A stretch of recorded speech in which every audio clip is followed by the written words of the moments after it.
What's that? Our new Space Coast Credit Union watchdog. Watchdog. The financial products and services you want, plus the protection you need. Space Coast Credit Union. Your life, your financial watchdog.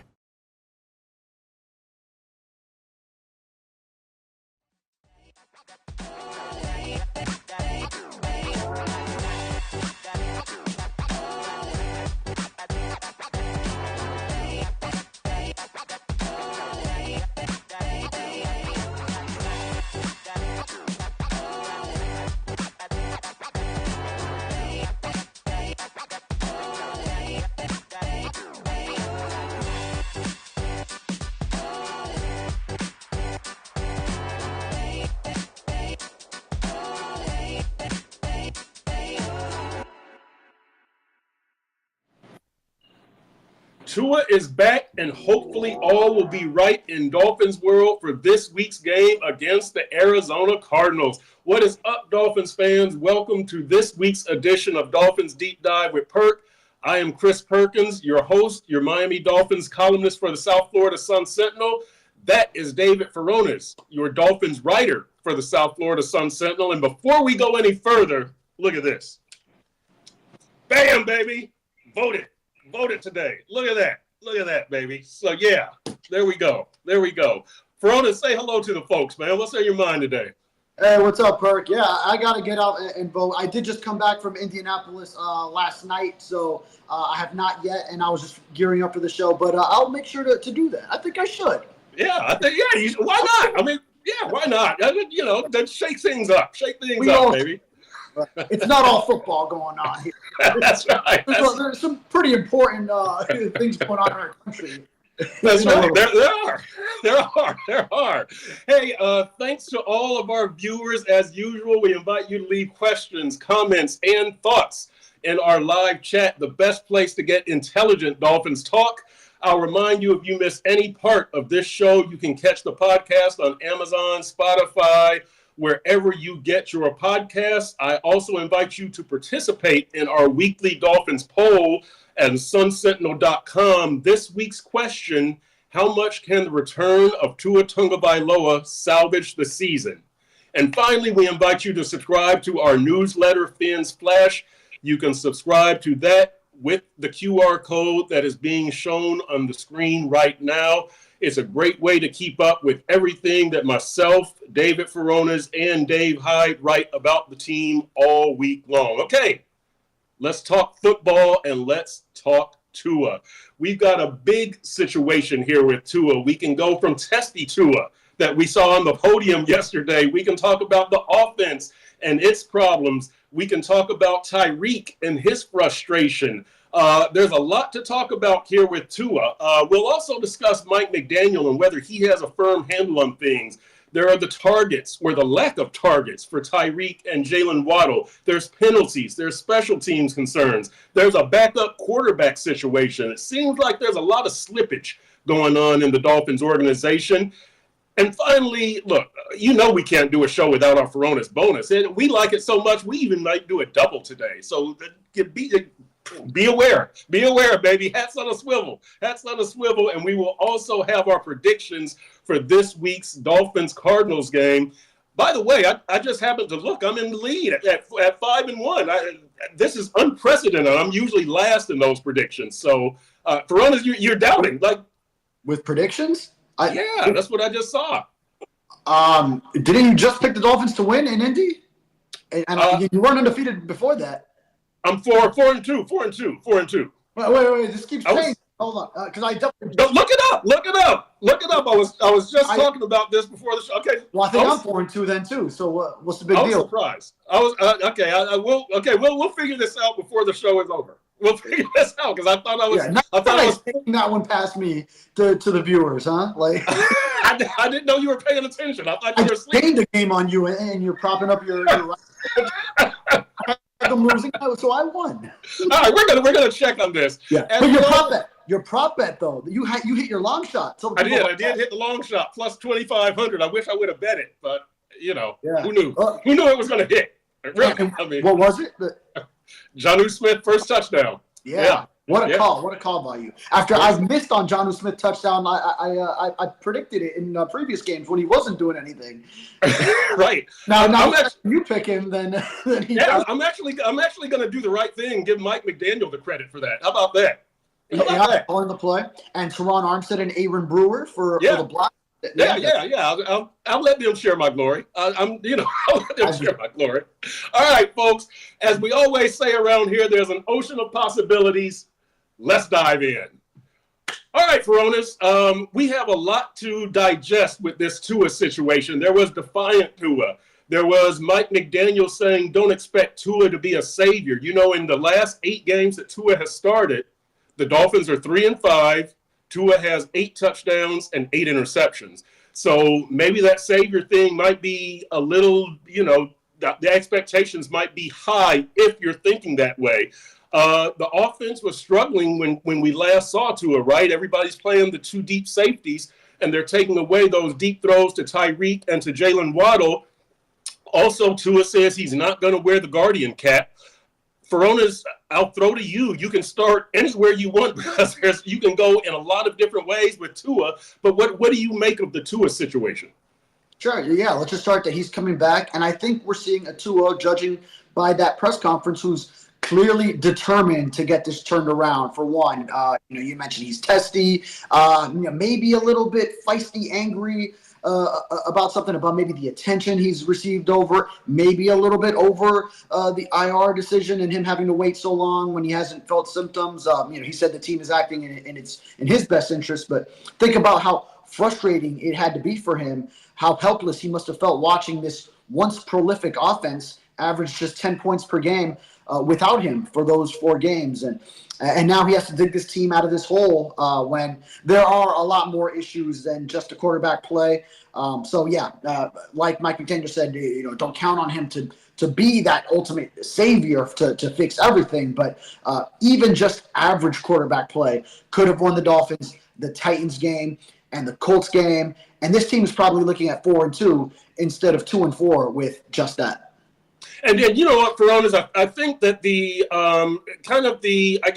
mental, emotional boost that the team gets from Tua being there is going to help. I don't think we're going to see Tyreek stomping around like we have a couple of times this season, leaving the post-game locker room without comment, just generally kind of agitated and upset. I think the entire offense will have more confidence. I think that, I don't know if that's going to stop the penalties from flowing, or I don't know if it's going to leak over to special teams, but I do think there's just going to be a boost with Mike McDaniel calling plays with fans, right? They'll have a better attitude. It's going to be a better feel in the stadium. It's going to be an upbeat vibe. So I think the Tua addition goes a little bit beyond the tangible, and there are a lot of intangible qualities that he's going to bring also.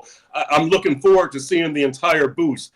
Furones, you were a big one. We'll talk about the IR situation here, because you were a big one to question whether it was even necessary to put Tua on the IR. Mike McDaniel has kind of deferred when being asked about that. He continually says, it wasn't our decision. We were following the advice of medical experts, while also saying that, we want to do right by Tua. He was basically saying the medical experts decided this is how you do right by Tua. Now that this thing is kind of winding down, Tua is expected to practice tomorrow, expected to play Sunday. Was that the correct decision by the medical experts to say Tua needed some time to heal, that much time to heal?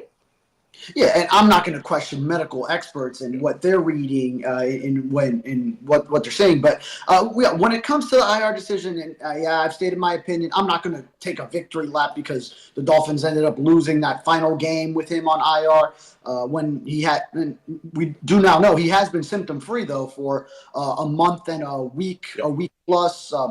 I understand it was a decision driven by medical experts, and we're not privy to the exact conversations. The general idea I get is that even if he was clear of symptoms, time away still benefits him. So my main question, though, is was the difference in him returning 45 days after the concussion compared to 38 days so valuable that it was worth not putting your best out there for the pivotal swing game the Dolphins just had in Indy, especially when on day 39, just Monday, it's the big rollout. Mike McDaniel finally tells us, after declining to comment even post-game in Indy, all of a sudden Tua is up at the podium. There were even reports the days before, all things that we expected to happen. Everyone kind of knew it was coming, but then the Saturday before the game against the Colts, you have Diane Rossini of The Athletic reporting it, and then other reports start coming out before that game, and then eventually Monday, Adam Schefter is on Pat McAfee show before Mike McDaniel's press conference talking about the symptoms that Tua hasn't been experiencing. So all this kind of was known, and then now it was just sort of like, all right, big rollout, now we're ready since now the IR stint is done. The key for me, having the bye week still gave you a traditional IR timeline on the calendar, 4 weekends, not to mention the extra 3 days from it occurring on Thursday Night Football instead of a Sunday. And end of the day, IR is still a roster decision, a football decision for the roster. So a doctor may give you a timeline, but not say your football team needs to place him on IR. I just think you could have laid it out with him. Hey, we know you're doing well recovering from this concussion. We still want to keep you out through the bye with hopes that's 3 games plus the idle week. And with Tua, you almost surely would have won in Indy, 16-10. I think he's good for at least another touchdown, and you win that game. So I think, honestly, they assumed they would have done better without Tua, not the 1-3 they were, and thought they didn't want to keep him inactive for 3 games just to maybe play him in the last one of those 4 at Indy. But, I mean, some roster spots that you have, like Tanner Connor is taking a roster spot, Ethan Bonner, these guys are taking roster spots and are inactive for most weeks. Andrew Meyer as a 9th offensive lineman, undrafted rookie. You waited 3 weeks for Malik Washington with his quadriceps injury. He was on the roster and inactive those 3 weeks. But I just fear it could be the difference in the end if Miami ends up 1 game out of the playoffs, that you didn't have him for this game, giving him a 38-day timeline as opposed to now it'll be a 45-day timeline between games. I like the decision to put him on IR. I think it was, from the information they had at the time, that was the best decision they could have made. I also support Tua 100% in coming back. Let this man live his best life. As we've said, there are no solid lines between concussions and CTE, concussions between and long-term dementia. People think there might be some correlation and things like that, but there's no hard medical evidence. I'm in favor of Tua doing whatever he wants. He's talked about this with his wife. He's talked about it previously with his family. He's consulted medical experts. They've given him the information. They've given the team the information. If he doesn't want to wear the Guardian cap, that I'm fine with that also. Let this man live his best life. I'm all in support of this. Having said that, I don't know that Tua can fix this, Furones, because this offense is really dug in deep. And I will ask our viewers real quick. Here is our weekly poll question with the options. How much can the return of Tua Tagovailoa salvage this season? You got 4 options. Number 1, they can still come back and win the AFC East. Number 2, they'll barely make the playoffs as a wild card. Number 3, they win more games, but they just missed the postseason.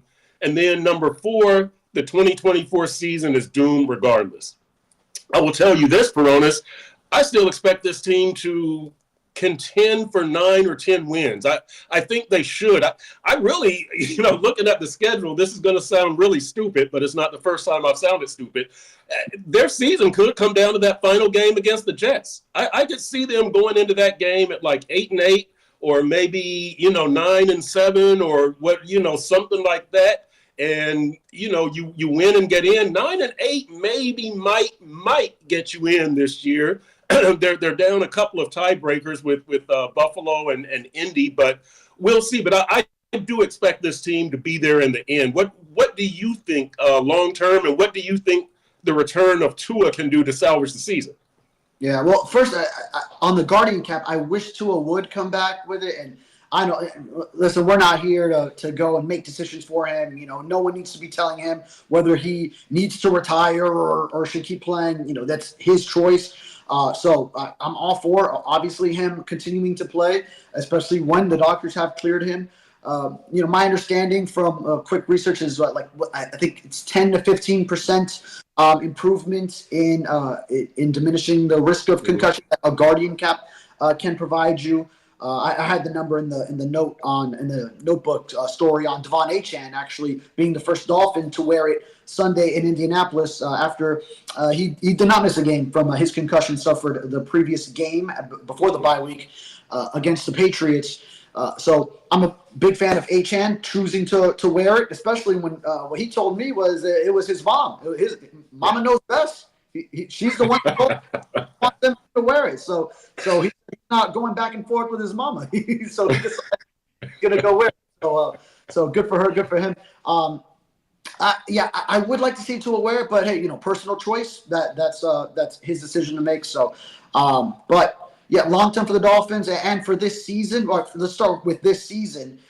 Yes, it's a hole that the Dolphins have to dig out of. But yes, now I think pretty soon here we'll start to see the Dolphins pick things up. Now, this is we were talking about at Indianapolis is a must win. Now it's really a must win, even if it's against an NFC opponent. At home against the Cardinals, a 1 p.m. kickoff when they just played on Monday night, so they have a short week traveling west to east. For what's a 10 a.m. game their time or whatever. I mean, I know Phoenix has it's either a 10 a.m. or 11 a.m. game. I know sometimes they have the thing with the daylight savings. Sometimes they don't get what's what over there. But but there's a time difference. It's a time difference for them for sure. And 1 p.m. humidity game here in Miami, which the Dolphins haven't had a lot of. They have to win this game with Tua back on. You can't get to 5 losses now, especially when at Buffalo is the next game. You start to really count how many losses you have to give sort of the rest of the way, and it's really coming down to the wire. And for the long term now, like we mentioned last show, you're establishing at this point IR is the minimum for Tua anytime, which, God forbid, hopefully it doesn't happen anymore, but anytime it happens in future seasons, even if there's a whole year where it doesn't happen, and because this is what's going on here, 2022, the last couple of concussions, he goes through a healthy 23, first one in 24, and it's an IR stint. You're kind of establishing that's the recovery timeline at a minimum every time for any future concussion because of his history. So those kind of absences, if you don't have competent backup quarterback play that can fill in, which will also need to be a priority going forward, then that type of stuff can derail seasons filled with high hopes. So that's a big focal point to me is just long term the effects this could have in any future season, just like we're seeing right now. Yeah. They'll have to break that precedent, and if they truly believe every concussion is unique, then I would say, but we'll see. You bring up a very good point. Before the concussion where he didn't experience symptoms, very next day no symptoms, and they still said put him on IR, the medical expert. Yeah. Now they're gonna have to work that out. That's definitely a huge inconsistency there. Before we go further, let's say what's up to Pretty Boy. What's up to Peter McDowell up in Toronto? Always good to see you. Always good to hear from you. Dave Harbor in San Diego. Grandizer 12. That beard is on point. Just saying, Grandizer 12. Always liking that Furones bonus. Mark Heavy, Cap for Life. Who else is on here? Comrade.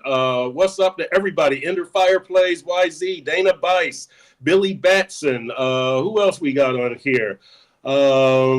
Mark is on here. So look, let's talk about a couple of things that the people are talking about here. And one thing, Furones, Pretty Boy says, it's hard to believe a defense that had been around forever is stopping 2 of the fastest wide receivers in the league. I would love a direct answer from Tua, McDrip, Greer, someone.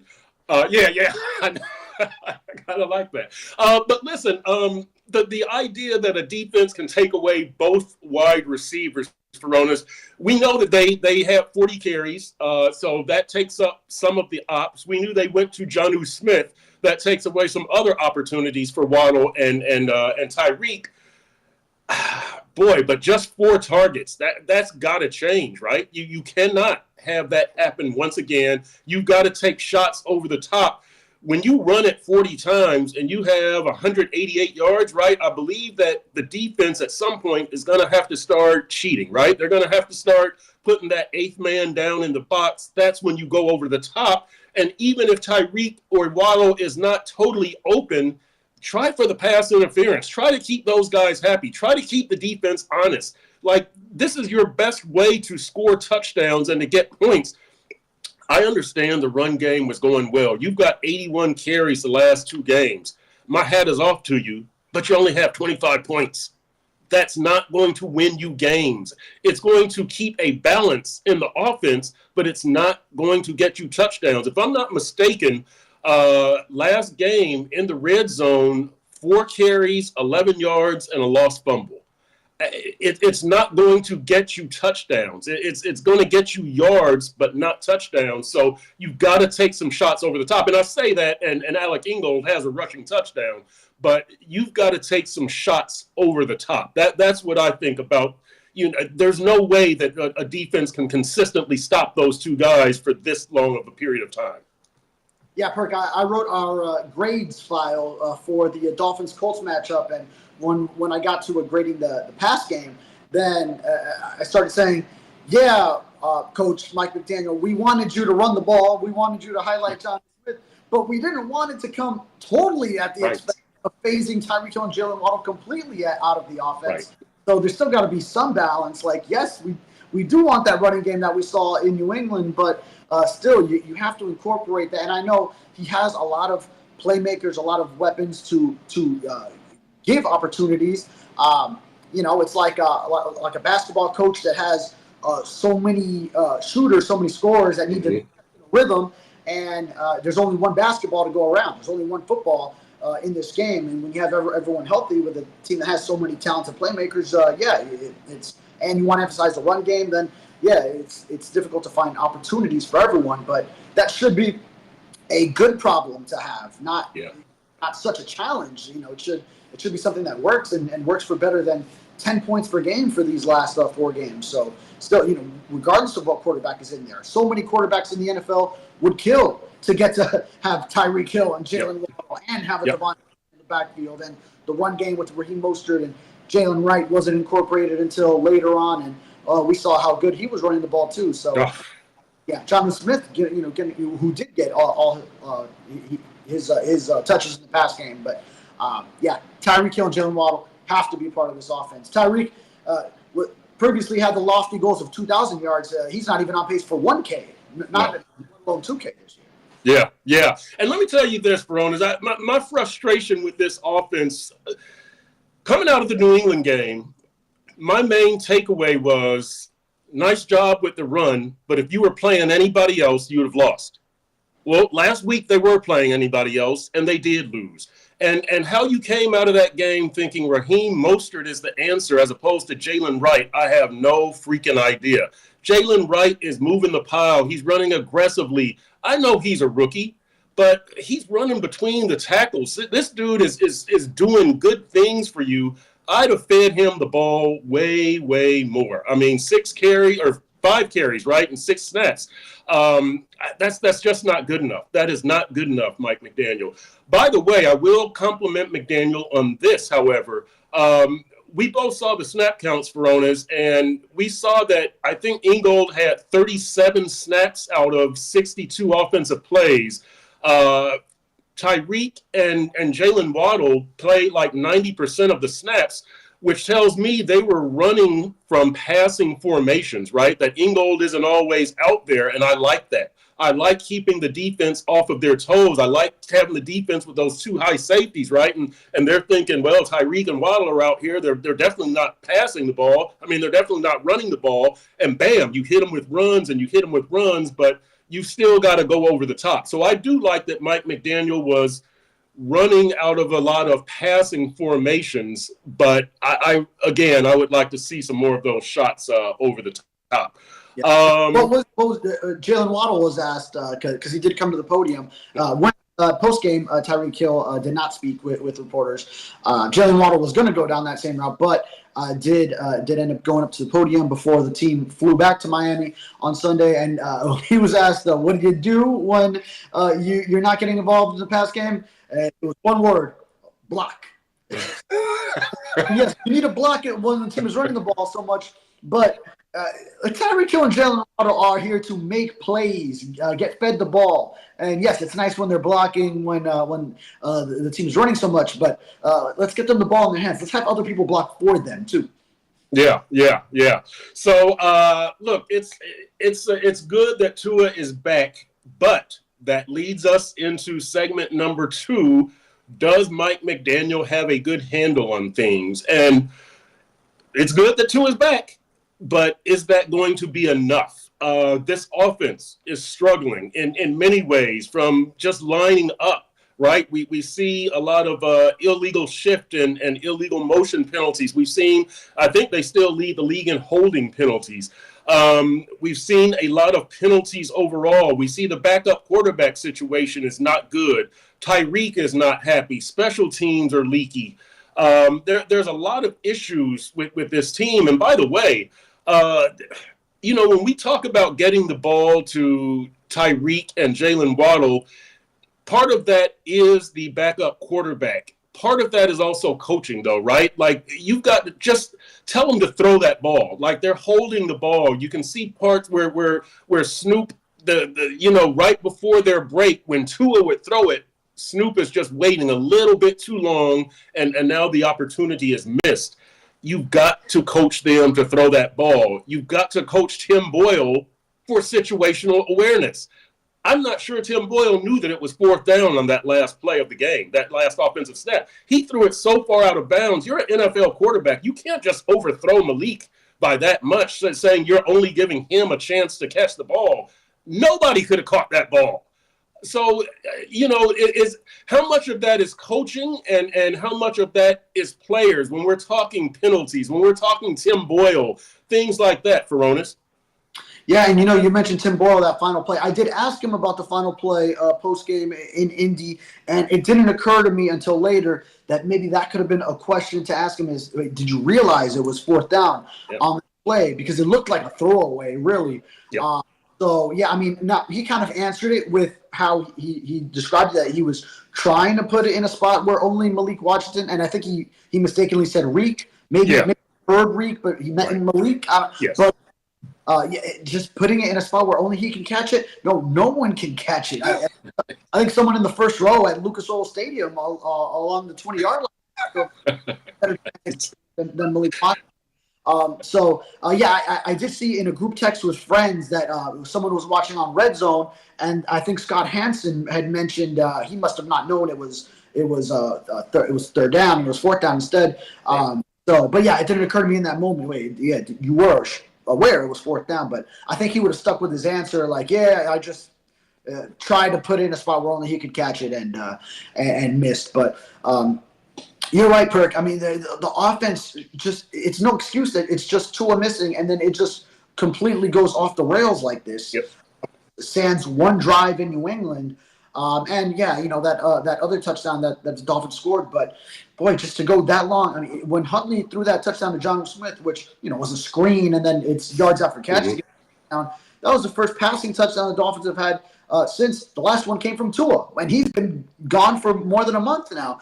Yep. So it was in that Buffalo game earlier before the concussion. So it's demoralizing to see that this offense is just so inept with so much talent across the board, and just one player, one position brings it completely awry. When we go back to our question, and this kind of gets to McDaniel, the question was, how much can the return of Tua salvage the season? And Grandizer 12 says 3.5. So that's between Kind of they win more games but miss the postseason, and the season is doomed. He says they will win a couple of games but totally miss the playoffs. Expect a top 10 draft pick. British Finn says 6 of 7 wins at best, Perk. And Mark says, I'm feeling oddly optimistic about the rest of the season. Week 1, in my opinion, was just rust with minimum preseason reps from starters. Week 2, Tua had 3 interceptions. 2 of them were not his fault. How much can Mike McDaniel help here? We're talking about, Mark is talking about the preseason, September as the preseason, which I agree with. British Fan says 6 or 7 wins at best. I think I said 6 of 7, 6 or 7 at best.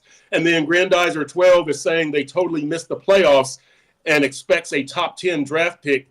Can Mike McDaniel cure any of that, or is this all up to Tua and the players? No, yeah, definitely both.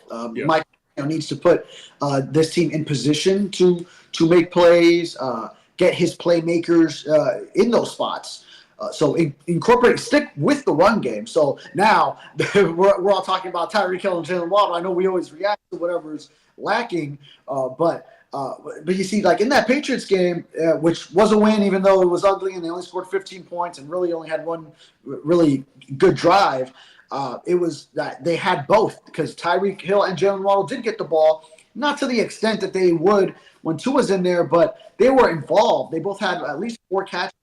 They had 50, 60 yards apiece, and Jonnu Smith was incorporated, and the run game. It was like a balance that you like to see. And with Tua back, I still do want to see that balance.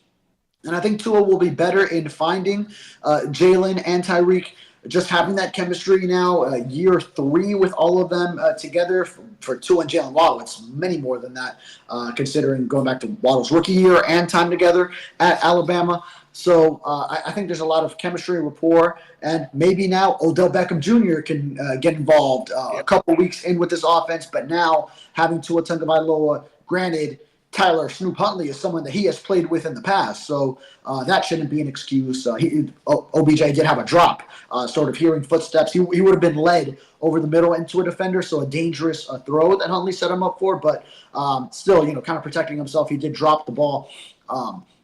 So maybe getting him involved as well. So there's just a lot of pieces that can be put together. And it's on Mike McDaniel to get it all together. But I think the flow, orchestration of the offense will be smoother with Tua, who we have known to be so prolific with Mike McDaniel all these years. And now especially being at home, this will be I think this will be a nice game for the offense to get together and Tua get his feet wet as he comes back. Yeah, I sure hope you're right, because it's been kind of dreary around here. Robert Panulo. We need something, Perk. There you go. We do, man. We do. Come on. That's right. Robert Panulo, what's up? Comrade is out in Scotland. What's going on? Good to see you. Lofi Enemy NFT, what's going on? Let's see. Who else have we got in here? Sean Heller is in here. Mark Jones is in here. B Stuck the Poet is in here. Look, a lot of our regulars. Oh, by the way, I forgot to say hello to Raphael Courtwright. One of our regulars was in early. Sam, Donald Davis. This thing is blowing up here. I can't even keep up with this chat here. Let's see. Dana Bice says we win 10 games this season. That would here's something, Furones. Now, obviously, if we do the math, they go 8-3, they win 10 games. They go 7-4, they win 9 games. I'm not sure exactly what we're going to see here, but I do think this. I do think that Buffalo is a certain loss. It's a road game against a tough team. I think Green Bay is a certain loss. It's a road game against a tough team. I think Houston is a certain loss. It's a road game against a tough team. That's all. That's as far as I can go. And so again, we do the math. 8-3 is 10 wins. 7-4 is 9 wins. 9-8. Would you agree with that very crude analysis? I know Josh Allen could get hurt or anything, but do you like that? I think that's kind of the parameters, the margin of error from where we sit right here on October 22nd. Yeah, and then I would even now I know the 49ers have struggled, but I mean, I'd put them in that same category. But they're at 3-4, so right now you look at them and say, oh, well, that's a sure loss. Granted, yeah, this was just against the Chiefs, and they seem to be picking it back up with the win against Seattle the previous week. So, but I think by December, the 49ers will also really be getting going, and that is a home game. And Mike McDaniel is so familiar with them and how things. Granted, it works both ways for sure. So that'll be a very interesting one. So you're already up against the ropes right there with those alone. Where then you have to win every other game just to have a shot. And that's just probably still coming down to a wild card tiebreaker. So now, if this Dolphins team can pull off an upset in some way, like the Bills, remember, they were down bad last year. And then they went on a roll late in the year. If the Dolphins could find something similar where they get it together and then they're just like unstoppable going down the final stretch, then that would be great to see. And they start looking like they did at the start of last year, start of the last 2 years, instead of those last 2 seasons. Then I wouldn't throw it completely out of the realm of possibility, but it's more likely than not that it doesn't go the Dolphins' way in terms of getting to the postseason based on where they stand now. Yep. What's up? I got game. AJ, New Jersey. Sean Tunsil, Magnus, J Miami Sports. J Miami Sports says Tua and this team can kill the narrative starting this weekend. My question to you, Furones, is what is the narrative? That's my question. Yeah, no. Well, I mean, because you're not killing any narrative at home against the Cardinals. It's just, okay, now you can get back to what you should be doing with Tua back in the lineup. So I don't think there's any narrative, because the first opportunity they have to kill any narrative would be the following week at Buffalo. So, this is a game you better win. Yeah, well, I would say there's a couple of narratives here, though. Well, I would say there's a narrative that this offense can't score against the 2 high safeties. There's a narrative that teams have figured out the McDaniel offense. There's a narrative that Tua can't save the season. I think that there are a lot of narratives. Yeah. So I think you could get on track and put look, if they come out this week and they score 30 points and they win like 30-14, right? I think everybody breathes that big sigh of relief. And in that case, I think J Miami Sports is correct. They can take a step toward killing pick the narrative. I think they can take a step. But it's only narratives that are because of where the Dolphins have placed themselves right now this season. They still have to catch up to what the expectations were going into this year. True. Okay. Yeah, you can't just like they're losing this season, this pivotal season with Tyreek at 30 and Jalen Ramsey at 29. Your star players, it might be Teron Armstead's last year, and you're wasting it away. So it's your expectations for what you were supposed to accomplish in 2024 should remain the same. The question is, can you get back into a position to even be able to accomplish anything that you set forth for this season? So narratives, no. Now you can just pick up a win that you should have won no matter what this year, and keep yourself alive for the season, and then maybe you can start crushing some narratives. That second game at Buffalo, if you can earn a split by taking one in Buffalo, all right. Now we're really honest. Now the team is back to 500 at 4-4, assuming you also won the Arizona game. Now you're going places, but if you win this one and then you just keep doing the same thing when the team faces Buffalo and maybe puts up a lackluster effort across the country in LA against the Rams, or drops one of these home games against the Patriots or Raiders, and still loses at Green Bay, things like that, then no, it's really just all for naught. You know what? I think Tua is giving a bounce here. I got game AJ NJ. We will win one of those 3 games. We will win on Thanksgiving. When I said they would lose at Buffalo, at Green Bay, at Houston. Sean Heller says, my Commanders friend convinced me to stop assuming the Bills game is going to be a loss. We beat Arizona and muster a win against the Bills in Buffalo. That changes everything. Billy Batson says next Tuesday at noon will be awesome. Dana Bice says Tua will come back and ball. I love what he said, that he needs to play his playing style. Tua plays like Brady and Manning with a healthy fear of contact and has a long, healthy career. It sounds like the optimism is picking up. And my question about does McDaniel have a good handle on things, I think people are kind of deferring to Tua, right? I mean, that's kind of what I'm getting here is that, okay, whatever about McDaniel, but Tua is coming back. He can get the ball to Waddle and Tyreek.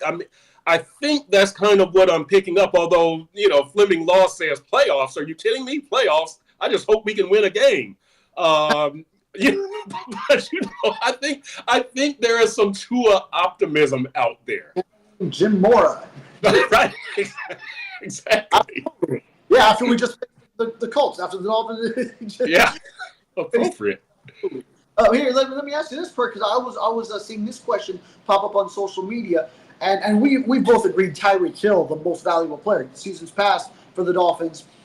Do you think it's Tua now, based on what we've seen without Tua, and that Tyreek is in the game, or would you say Tua is now the most valuable Dolphin based on this? I'll answer after I hear from you. I still think it's Tyreek. I think that what we found is Tua is the one who knows how to best get the ball to Tyreek. And this is no slam on Tua. Tua is a legit Pro Bowl quarterback.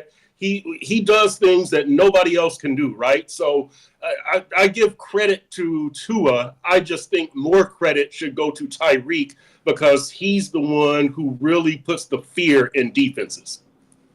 Yeah, I agree because there's no reason that it should be such a dramatic drop-off. Right.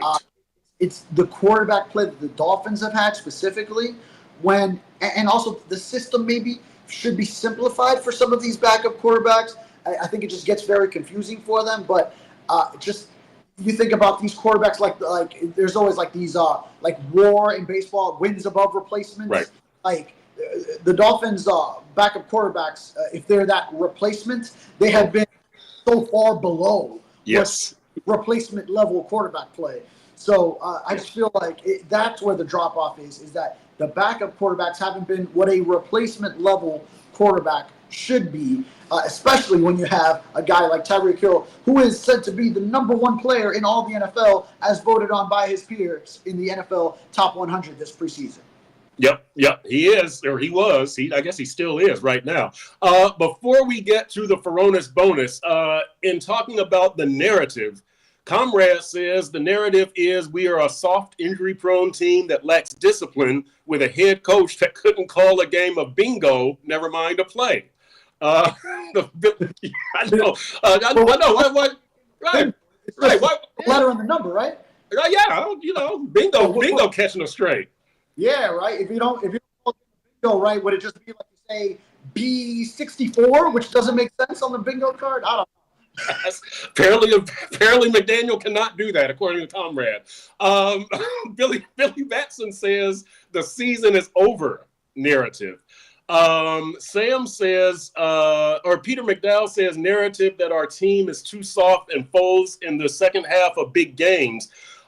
Sam says, I disagree. Miami can kill the narrative if they play a complete and dominant game at home versus Arizona, but the likelihood of that happening, So it's those are narrative. That's a narrative that's only because of the poor play so far this year. I'm talking about the narratives going into the year about beating good teams and winning on the road in tough environments. They can't crush those narratives with that. This is just to get back to what you should be doing. Then there's bigger narratives to get to that they never had crushed before, and then they just have to get back to a position to then crush those larger, bigger picture narratives later on. Yep.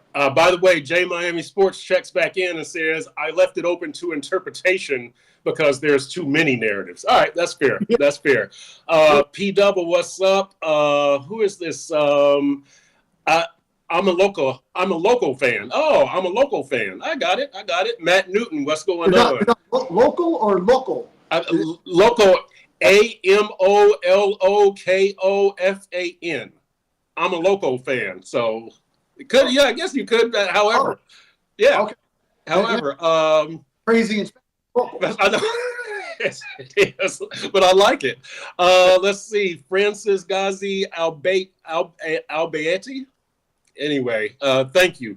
Thanks for checking in here. Let's see. Lee Underwood, thanks for checking in.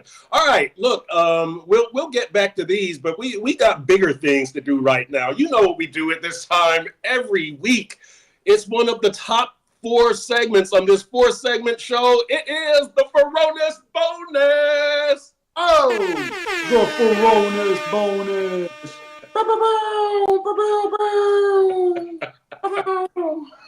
I love it, baby. Fresh from Indy. I love it. Fresh from Indy. All right. So here we go, Furones. We are going this week with the best finishes in local sports history. And we're talking about, any team, from UM to the Marlins to the Dolphins. The Dolphins are relevant here because they are now 2-4, and we've talked about the finishes they need. You win 8 games, you win 10. You end up with 10 losses. You go 7-4, you end up 9-8. Some teams that I have covered, the 2003-04 Miami Heat, they won. That was Dwayne Wade's rookie year. They won 17 of their last 21 after starting 25-36. I covered the 1998 UM football team. Started 3-2, finished 9-3, winning 6 of their last 7. 1999 UM football team. That was the team that beat UCLA in that rescheduled game. They finished 9-4, winning 7 of their last 11. Leonard Hamilton and the 99-2000 UM basketball team with Tim James that went to the Sweet 16. They finished 23-11. They won 15 of their last 20. A team that I did not cover, 2003 Florida Marlins, right? They were 10 games below. I hope I didn't steal your thunder there. I might have. They were 10 games below 500 at one point, and they ended up winning the World Series. So, Furones, your best finishes in local sports history. You know what, Perk? I think you just had a great finish there because you named it right there at the end. It's the 2003 Florida Marlins in local sports history, coming back from 10 games under 500 in May when Jack McKeon took over. And maybe you didn't cover them, but you did cover a very important player on that team, if I recall correctly, from your vast Texas Rangers coverage. Pudge Rodriguez.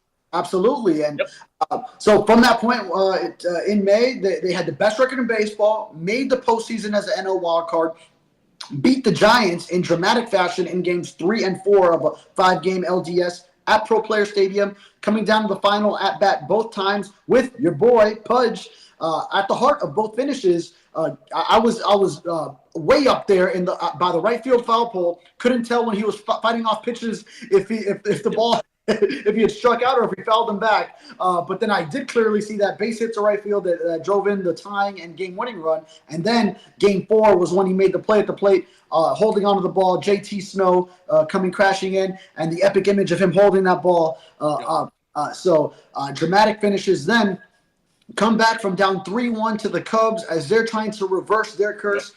To win the NLCS in 7. Shout out Steve Bartman interfering with Moises Alou, who was a 97 Marlin World Series champion, but at that point was with the Cubs. And then the big bad Yankees with Josh Beckett tossing a pitch shutout in Game 6 in the Bronx. So that was just epic to go all the way to the World Series and win it from 10 games below 500. But there's plenty other examples. Hey, let's not discount anyone just because they didn't have a poor start to begin. So the only perfect team in NFL history, the 1972 Dolphins. Hey, how about that? You're right. Perfect. Can't go undefeated if you don't have a perfect finish to go with a perfect start as well. 3 of the Miami Hurricanes national championship football teams were undefeated. The 2001 team I want to talk about down the stretch, November, obliterated top 15 ranked Syracuse 59-0, and also top 15 ranked Washington 65-7 on back-to-back Saturday nights that November at the Orange Bowl, and then won the Rose Bowl over Nebraska for the title, leading 34-0 at halftime. So that was just so dominant. What a time for UM football. Obviously, the last championship that they bought. It should have been the next year, too, but Terry Porter threw a flag like 5 seconds after the game was over. And how about the Heat reaching the finals as an 8 seed? 2020 finals, the final bubble. Shout out to the Panthers winning the Stanley Cup and then also reaching it the year before. So those are great finishes as well. But when you go from a team down bad but coming back as high as possible, it's the 03 Marlins. Yeah, very well done. Look at you, man. I wasn't going to count the 2001 Hurricanes, but good point by you because they did. They finished just kicking butt, just whooping people. Against good teams too. Yeah. Now they did only beat Virginia Tech in Blacksburg by 2 points in the regular season finale, which was another ranked team. But yeah, maybe caught off guard after those big wins and going on the road. But yeah, then went right back on their track. Against Nebraska in the Rose Bowl. All right, let's try for a double here. Because okay,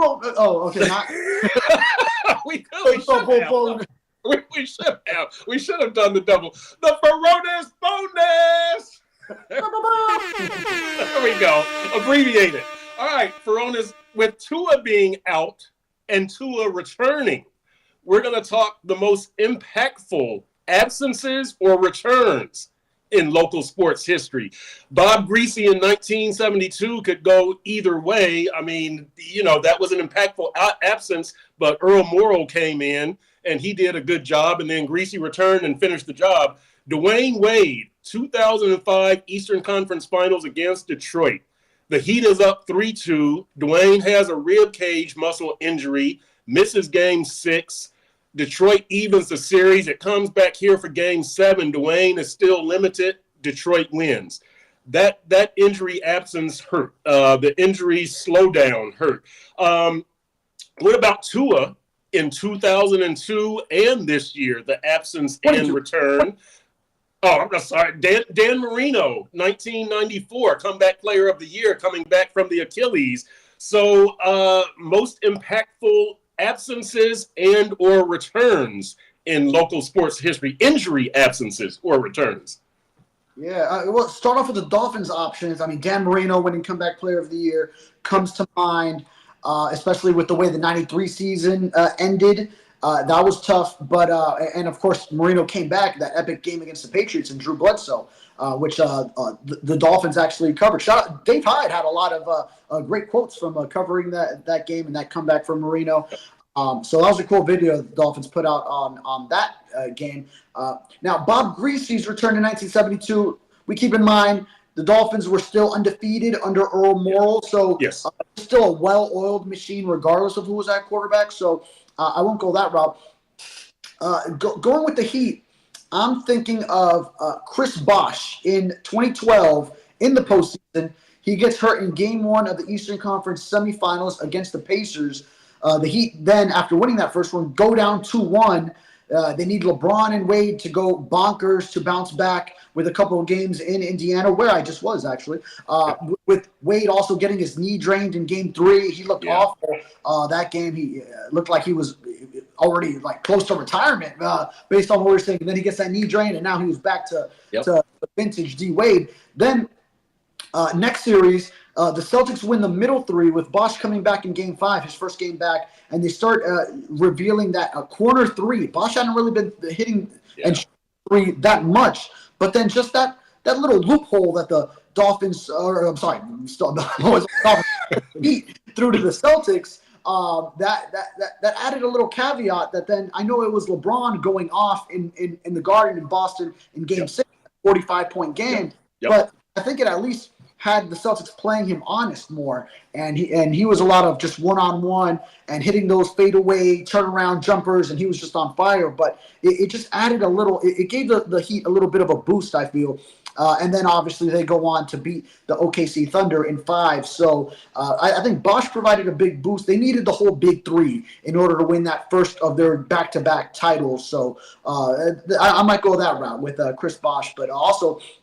It was a big loss having Dwayne Wade miss that the end of that Pistons series in 2005, the Eastern Conference Finals. Obviously, that whole starting 5 actually had something they were dealing with if I remember correctly. Yeah. Very banged up, and the Pistons took advantage. And that year, the Heat were the 1 seed, Pistons were the 2 seed. The Heat got them the next year when the roles were reversed.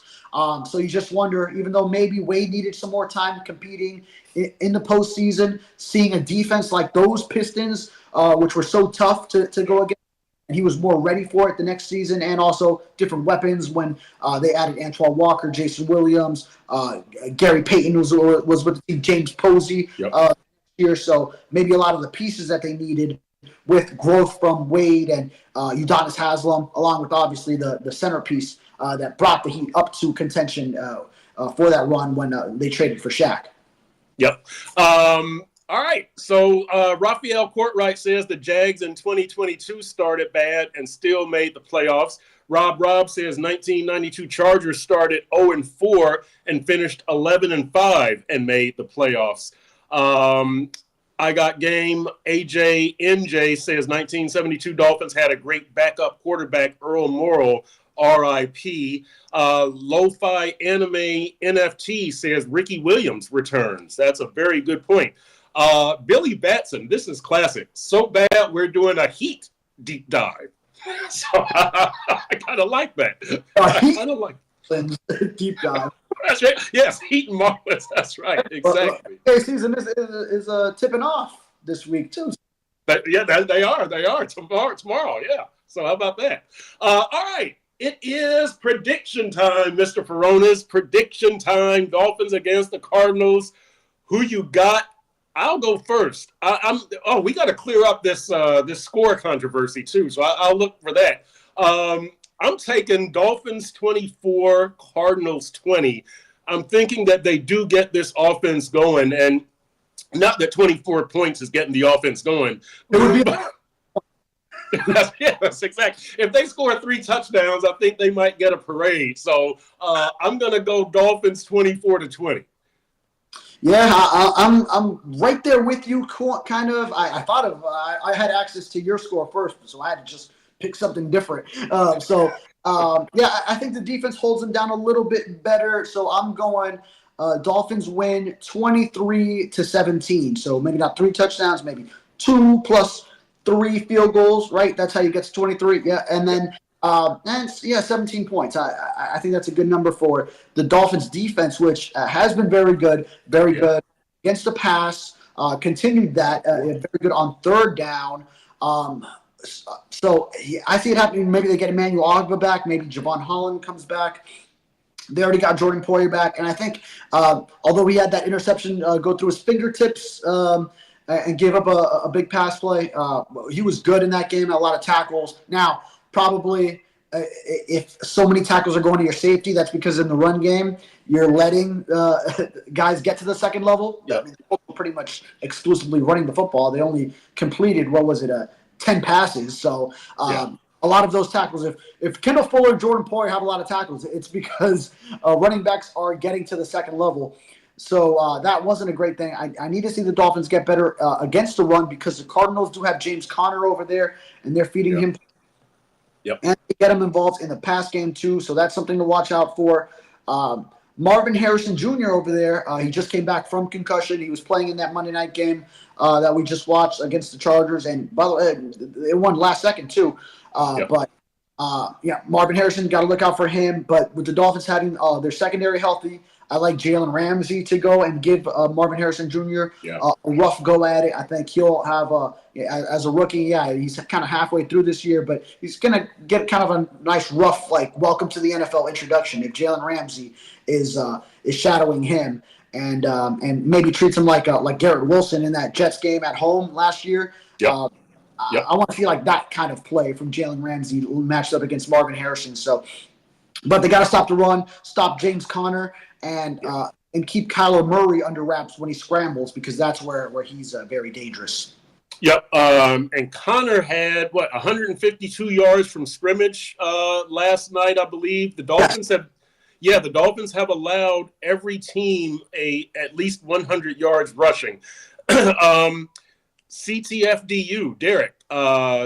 Thanks for tuning in. Good to hear from you. Let's see here. Rob says Cardinals 23, Dolphins 27. Lee Underwood says Arizona 28, Miami 24. Raphael Courtwright 16-27 Cardinals. We can't stop Murray Wheels. Billy Batson, Cardinals 35, Dolphins 17. Peter McDowell, Dolphins 21, Cards 17. Lofi 20-17 Dolphins. So it sounds like Tua is giving a boost out here. Furones, what do you think of the Dolphins? Are 22nd in total offense. They're 4th in total defense. Is that going to continue all year, or do you think that with Tua back, the offense climbs into the top half of the league, not the top 5, top 10? And do you think the defense fall? How symbolic or representative do you think this is of what we're going to see in December? Yeah, no. I mean, you throw all of it out the window as far as offense. I mean, it's completely different these past 4 games with Tua out. Now, I do understand part of what's contributing to the current stats, which is actually 22 actually surprises me that they're even that high in terms of total yards. But they last, I'll do you one better, in scoring offense. Definitely the NFL in scoring offense right now. A lot of it because 70 points through 6 games. We've averaged 10 points per game in the last 4 without Tua. 70. I was seeing a CBS Sports graphic. 70 points through 6 games. Last year, the Dolphins had 1 game where they had 70 points alone. So what a change it has been. But I'm not saying it's going to look anything like that Denver Broncos game yet. I'm not saying it's going to look anything like these past 4 games. It definitely has to improve. And yes, it wasn't that great against Jacksonville week 1, but it still was actually the team's highest scoring output at 20 points and a win at the last second. And it didn't look good when Tua was in before he suffered the concussion against Buffalo. But it's got to come together. I see it, a boost from Tua coming. I think he's so motivated. I think you saw it in that press conference. And his leadership qualities, I think, will surface here. Along with, yes, the obvious need to have his presence in the huddle, in the pocket, his quick release, his accuracy, his anticipation, everything that he provides this offense, his ability to distribute and be that point guard of the offense, getting the ball to Tyreek when he's open, to Jalen Waddle, now incorporating Jonnu Smith the way Huntley was able to the past couple of weeks, getting OBJ in there when he's out there, getting the run game going, throwing the ball to Achane too when it's not handoff that he's getting. All of this, I think Tua is the man to just distribute, be that point guard of the offense. Raphael Courtwright says Mostert and Ingold fumbles gave the game away from the Dolphins. I got game. AJ NJ says we need to get Jalen Wright more involved. Fleming Law, Cardinals 28-17. Mark Heavy 23-17 Dolphins. I got game. AJ NJ 34-14 Miami. By the way, Mark Heavy says Salty Tua gets this team back on track. So, look, this chat is blowing up, man. I hate to cut out, but we got to do it. It's been great. This chat is just absolutely blowing up. It is on fire. But we got to cut out of here. We appreciate it, everybody.